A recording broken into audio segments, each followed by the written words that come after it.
Santiago বার্নাব্যুতে Copa del রেতে সেমিফাইনালের দ্বিতীয় লেগে এক দুর্দান্ত ম্যাচের সাক্ষী হলো ফুটবল প্রেমীরা। মঙ্গলবার রাতে রিয়াল সোসিয়েদাদের বিপক্ষে ৪-৪ গোলে ড্র করেছে রিয়াল মাদ্রিদ।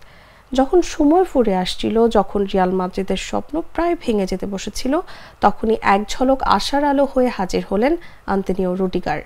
অতিরিক্ত সময়ের ১১৫তম মিনিটে মাথা ছুঁয়ে বল জালে পাঠালেন এই জার্মান ডিফেন্ডার, আর তাতে চ্যাম্পিয়নদের মতো এক জয় তুলে নিয়ে কোপা দেল রের ফাইনালে জায়গা করে নিল লস ব্ল্যাঙ্কোসরা। ৪-৪ সমতা খেলা অতিরিক্ত সময়ে গড়েছে।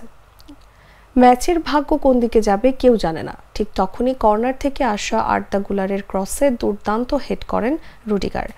বল উড়ে গেল রিয়াল সোসিয়েদাদের গোলরক্ষক আলেক্স রেমিরোকে পাশ কাটিয়ে জালে।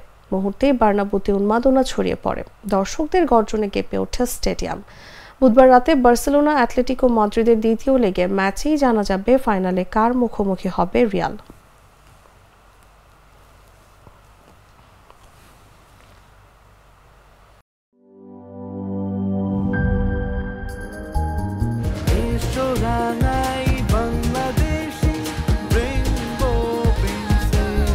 রেইনবো পেইন্টস, ছড়াও জীবনের রং।